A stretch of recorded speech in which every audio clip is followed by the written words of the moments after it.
Welcome, brave souls, to Fear File Chronicles, your one-way ticket to spine-chilling stories and terrifying tales. Tonight, we'll be diving into the darkest corners of the human mind with the story, The Unsettling Truth Behind the Russian Sleep Experiment, a chilling retrospective, penned by the twisted mind of an amazing yet unknown author. Together, we'll explore the unexplained and face our deepest fears. But before we begin, if you enjoy trembling in terror, be sure to hit that like button. Share this video with your fellow fear fanatics and subscribe to our channel. Don't forget to click the bell notification so you never miss an eerie episode. Your support truly means the world to us, so feel free to leave a comment below to join the Fear File Chronicles community. Now, without further ado, let's unravel the mysteries of the unknown together as we delve into tonight's fear-inducing story, The Unsettling Truth Behind the Russian Sleep Experiment, a chilling retrospective. Dim the lights and prepare yourself for a chilling journey into the Fear File Chronicles. Russian researchers in the late 1940s kept 5 people awake for 15 days using an experimental gas-based stimulant. They were kept in a sealed environment to carefully monitor their oxygen intake, so the gas didn't kill them since it was toxic in high concentrations. This was before closed-circuit cameras, so they had only microphones and 5-inch thick glass porthole-sized windows into the chamber to monitor them. The chamber was stocked with books, cots to sleep on, but no bedding, running water and toilet, and enough dried food to last all 5 for over a month. The test subjects were political prisoners deemed enemies of the state during World War II. Everything was fine for the first 5 days. The subjects hardly complained, having been promised, falsely, that they would be freed if they submitted to the test and did not sleep for 30 days. Their conversations and activities were monitored, and it was noted that they continued to talk about increasingly traumatic incidents in their past. And the general tone of their conversations took on a darker aspect after the 4-day mark. After 5 days, they started to complain about the circumstances and events that led them to where they were, and started to demonstrate severe paranoia. They stopped talking to each other and began alternately whispering to the microphones and one-way mirrored portholes. Oddly, they all seemed to think they could win the trust of the experimenters by turning over their comrades, the other subjects in captivity with them. At first, the researchers suspected this was an effect of the gas itself. After 9 days, the first of them started screaming. He ran the length of the chamber, repeatedly yelling at the top of his lungs for 3 hours straight. He continued attempting to scream, but was only able to produce occasional squeaks. The researchers postulated that he had physically torn his vocal cords. The most surprising thing about this behavior is how the other captives reacted to it, or rather didn't react to it. They continued whispering to the microphones until the second of the captives started to scream. The 2 non-screaming captives took the books apart, smeared page after page with their own feces, and pasted them calmly over the glass portholes. The screaming promptly stopped.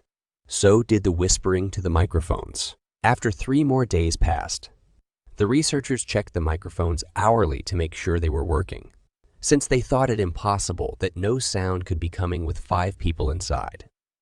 The oxygen consumption in the chamber indicated that all 5 must still be alive. In fact, it was the amount of oxygen 5 people would consume at a very heavy level of strenuous exercise.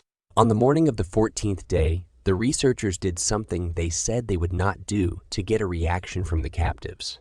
They used the intercom inside the chamber, hoping to provoke any response from the captives they were afraid were either dead or vegetables. They announced, "We are opening the chamber to test the microphones.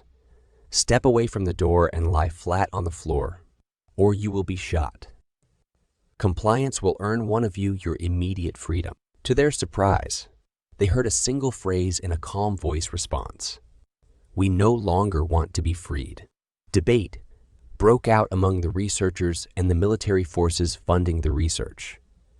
Unable to provoke any more response, using the intercom, it was finally decided to open the chamber at midnight on the 15th day. The chamber was flushed of the stimulant gas and filled with fresh air, and immediately voices from the microphones began to object.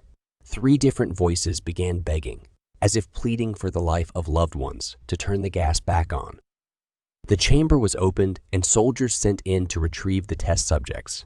They began to scream louder than ever, and so did the soldiers when they saw what was inside. 4 of the 5 subjects were still alive, although no one could rightly call the state that any of them in life. The food rations past day 5 had not been so much as touched. There were chunks of meat from the dead test subjects' thighs and chest stuffed into the drain in the center of the chamber, blocking the drain and allowing 4 inches of water to accumulate on the floor. Precisely how much of the water on the floor was actually blood was never determined.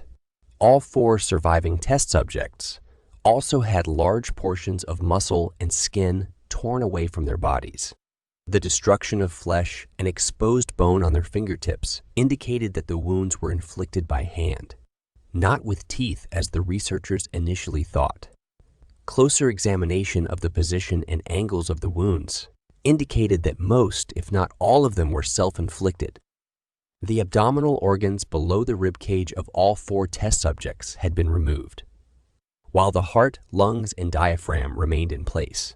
The skin and most of the muscles attached to the ribs had been ripped off, exposing the lungs through the rib cage. All the blood vessels and organs remained intact. They had just been taken out and laid on the floor, fanning out around the eviscerated but still living bodies of the subjects. The digestive tract of all 4 could be seen to be working, digesting food. It quickly became apparent that what they were digesting was their own flesh that they had ripped off and eaten over the course of days. Most of the soldiers were Russian special operatives at the facility, but still many refused to return to the chamber to remove the test subjects. They continued to scream to be left in the chamber and alternately begged and demanded that the gas be turned back on, lest they fall asleep. To everyone's surprise, the test subjects put up a fierce fight in the process of being removed from the chamber. One of the Russian soldiers died from having his throat ripped out. Another was gravely injured by having his testicles ripped off and an artery in his leg severed by one of the subject's teeth. Another 5 of the soldiers lost their lives, if you count ones that committed suicide in the weeks following the incident. In the struggle, one of the 4 living subjects had his spleen ruptured, and he bled out almost immediately.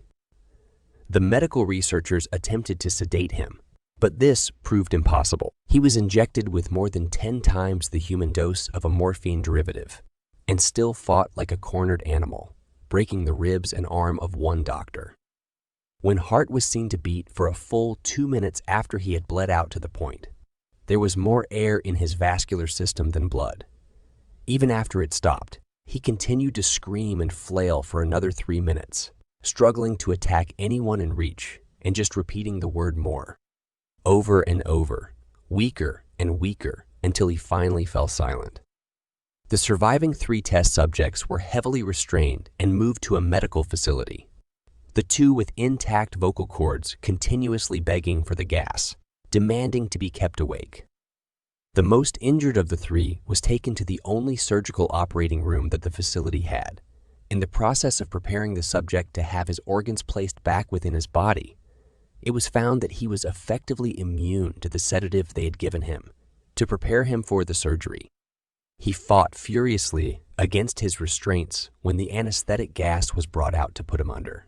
He managed to tear most of the way through a 4-inch wide leather strap on one wrist, even through the weight of a 200-pound soldier holding that wrist as well. It took only a little more anesthetic than normal to put him under, and the instant his eyelids fluttered and closed, his heart stopped.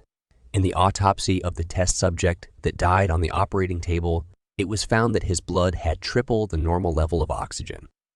His muscles that were still attached to his skeleton were badly torn, and he had broken 9 bones in his struggle to not be subdued.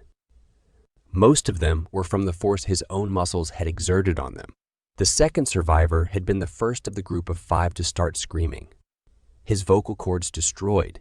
He was unable to beg or object to surgery, and he only reacted by shaking his head violently in disapproval when the anesthetic gas was brought near him. He shook his head yes when someone suggested, reluctantly, they try the surgery without anesthetic, and did not react for the entire 6-hour procedure of replacing his abdominal organs and attempting to cover them with what remained of his skin.